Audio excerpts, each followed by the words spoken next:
momentos do jogo do Maracanã, este belo jogo de futebol, um empate entre Fluminense e Internacional, para que Alex, Mansur comentem para nós aí, né? O gol do Cano.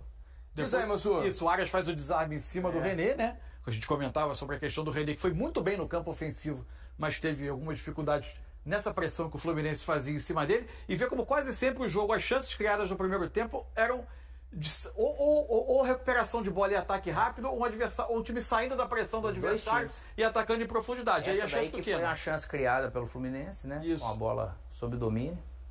E agora o Inter vai ter as chances dele também no primeiro tempo. Aí seja o gol.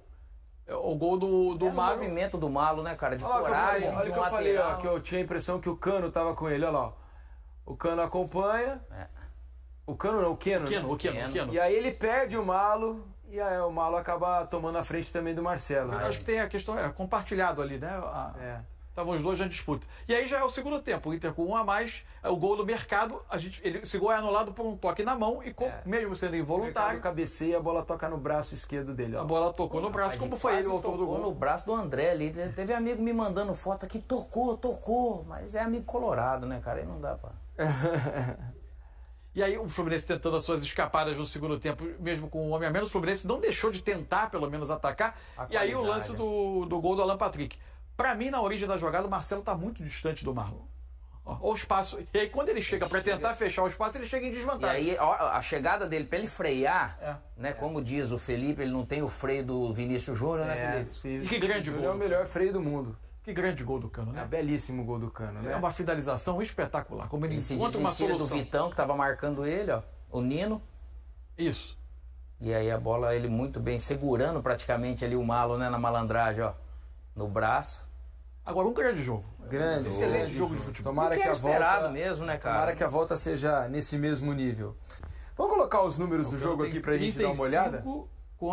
São 14 anos de diferença. É muita coisa. Saúde, né? 14 anos de diferença. Embora o Cano muitas vezes hoje tenha defendido como lateral, defendeu como volante. Cara, ele tá com uma vontade, um vigor físico bacana.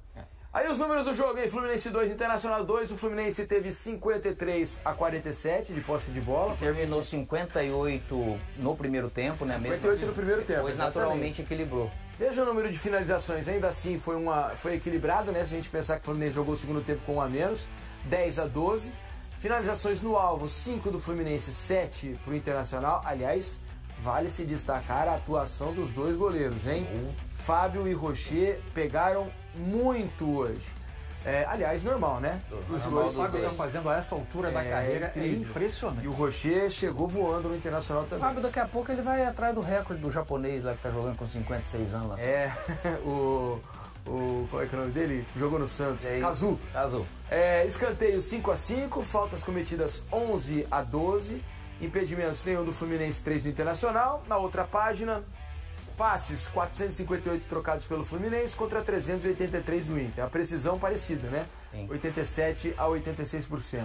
Desarmes 18-13, cartões 3 amarelos para o Fluminense e 2 para o Internacional. Tivemos um cartão vermelho para Samuel Xavier do Inter.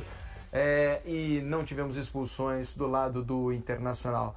E esse mapa de calor aí, o que nos mostra, o Mansur? Mostra o Inter, que acho que muito por influência do segundo tempo, terminou tendo muita presença do campo ofensivo, né? Pro segundo tempo ele passa um bom período, especialmente os 20 minutos iniciais, muito mais no campo ofensivo. Acho que a influência tem muito do que foi o segundo tempo, né? E o Fluminense tem uma presença maior por vezes no defesa, porque veio defender mais baixo. Esse quarto de campo direito, né, defensivo do Fluminense é onde mais estava o Ganso, né, no primeiro tempo principalmente. Olha onde teve mais posse de bola, na verdade, na iniciação, e depois com o Marcelo. Fora, lógico que ele veio algumas, não tantas às vezes por dentro, mas aonde ele pega a bola, porque o time do Fluminense, cara, ele é impressionante a qualidade para cuidar da bola. Impressionante. Então por isso que é difícil, a gente falava, o Inter começou realmente pressionando, mas para qualquer time, você não vai conseguir ter vigor para correr atrás de um time que cada vez que você pressiona ele dá 20 toques. Você tem que fazer ações de 3, de 5 segundos, muitas vezes de 8 segundos, porque a bola corre.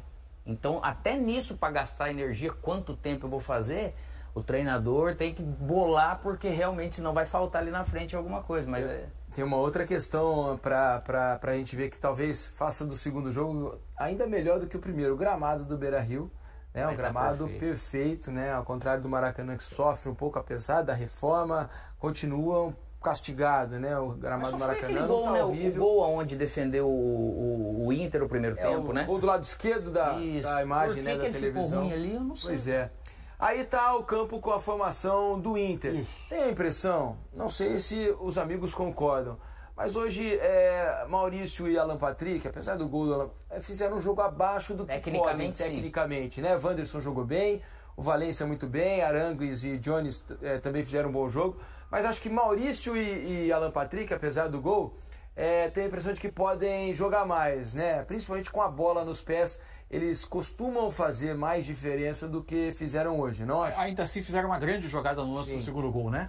Que é a qualidade que realmente em algum momento eles vão conseguir exercer. Por isso que o Alan Patrick jogar por dentro e tendo o André por perto, mesmo com o Ganso, ele naturalmente, poxa, ele vem entregando muito mais de repente do que ele entregou hoje, né? Aliás, a jogada do segundo gol começa com um ótimo movimento do René, né? Isso. O René tem essa capacidade de criar a jogada vindo por dentro, um pouco mais por dentro, né? Não como lateral de passagem.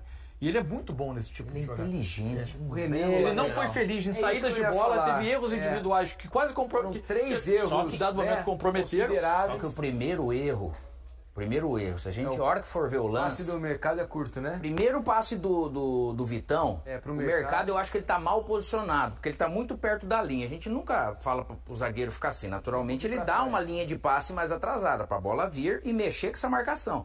Ele fica... Aqui a bola vem lenta, depois ele coloca a bola lenta e os 3 do Fluminense eles estão marcando assim muito perto. A hora que a bola chega no René, já chega apertado. O René ele matava pra frente já a bola, né, pra tentar tirar a marcação, mas não deu nem tempo.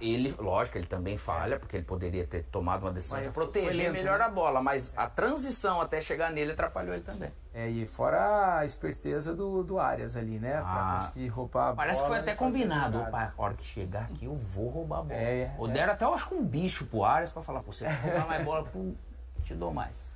Mas o Vitão, depois de um bom tempo sem jogar, também fez um jogo bastante seguro, né, Mansur? Sim.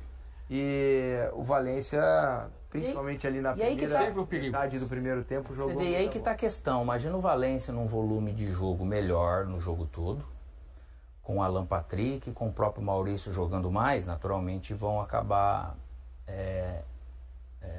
forçando o Fluminense ter ainda mais atenção. E mesmo assim, estando 10 contra 10, o jogo foi realmente equilibrado.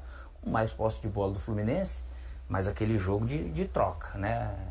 Isso aí foi o que o Cudê, que a gente falou ontem sobre os 15 dias de treinamento, ele já conseguiu dar essa condição melhor para o Inter, que com certeza no próximo jogo também, essa execução com esses jogadores principais tecnicamente estando melhor é o que vai ajudar o Inter. Até em função desse período que o Inter ficou sem jogar, surpreendeu ele precisar ter... A gente não tem aqui dados que ele provavelmente teve para decidir pelas alterações e pela saída de Alan Patrick e Maurício. Não sei se eles estavam sentindo alguma coisa, algum cansaço. É que talvez a gente esperasse menos esse tipo de movimento de um time que se preservou tanto para esse jogo, né? Tava com a mais. Eu percebi muito mais esse movimento, igual eu falei, no Valência do que no Alan Patrick.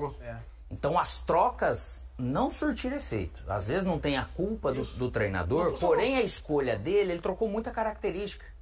Né? Perdeu o controle. Quando sai o Arangues e entra o Bruno Henrique, beleza, né? Mais ou menos parecido. Só que, lógico que o Arangues jogando mais. Mas a hora que sai as trocas aqui, né? A primeira foi no intervalo, né? Entrada do Rômulo. O Johnny tinha amarelo, né? Acho que por essa questão a troca, né? Isso, Rômulo pelo Johnny. Aí não teve uma alteração de desenho de time. A partir daí, sim. Primeiro ele tem a entrada do Bruno Henrique pelo Arangues, né? Saiu o Alan Patrick para a entrada do... E aí vem as 2 substituições em seguida que talvez tenham impactado um pouco mais no jogo. E também o Rômulo, eu também, para mim, ele não entrou bem. A entrada do Luca no lugar do Alan Patrick. E que ele ficou mais esse meio para beirada, ele é muito mais um 9, né? E aí, para mim era muito mais o Luiz Adriano, se fosse para fazer essa função junto com o Ener, né? E a saída do Maurício pelo Dalber. Na verdade, aí o Wanderson vem pro lado direito e o Dalben e o René meio que, por vezes, alternam. Dobraram para dar uma... Aí você pensa, o Bruno Henrique, de repente, antes de sair o Arangues, se ele entra aqui no lugar do Rômulo, ele também tem essa saída. No Corinthians ele fez esse primeiro volante e tudo, né? E ele faz muito bem. Eu acho que tem mais qualidade que o Rômulo. Também uma outra opção que às vezes a gente pensando poderia utilizar. E teve ainda uma mexida no... Aliás, aqui estava até trocado, mas teve depois o Igor Gomes que entrou.